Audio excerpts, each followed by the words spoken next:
லட்சுமி, என் friend வெள்ளக்கார ஒருத்தன் நம்ம வீட்டுல மீன் குழம்பு சாப்பிடணுமா, சமைக்கிறியா? சமைச்சிட்டா போச்சு, நானே மாட்டேன் சொன்னேன். ஆமா, நம்ம கண்ணாடி தொட்டியில கலர் கலரா சின்ன சின்னதா மீன் இருக்கே, அதை பிடிச்சி குழம்பு வச்சுட்டா?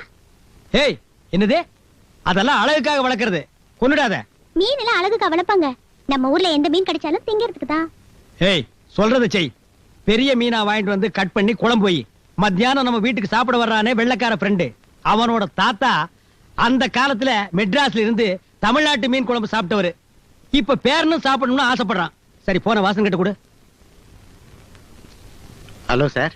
ஏய், மார்க்கெட்டுக்கு போய் நல்ல மீனா வாங்கிட்டு வந்து லட்சுமி கிட்ட கொடு. போன சிவராஜ் கிட்ட கொடு. சரி சார். சிவராஜ். ஹலோ. டேய், இன்னைக்கு நீ எதுவுமே செய்ய வேண்டாம். இந்த மீன் குழம்பு வைக்கிற வேலையை லட்சுமி கிட்ட விட்டுரு. சரிங்க சார். அரைச்சி குழம்பு வச்சாதான் நல்லா இருக்கும், அதுக்கு அம்மிக்கல் இல்ல சார். அம்மா அம்மிக்கல் வேணும்னு கேக்குறாங்க சார். இன்னும் 1/2 மணி நேரத்துல வரும்னு சொல்லு.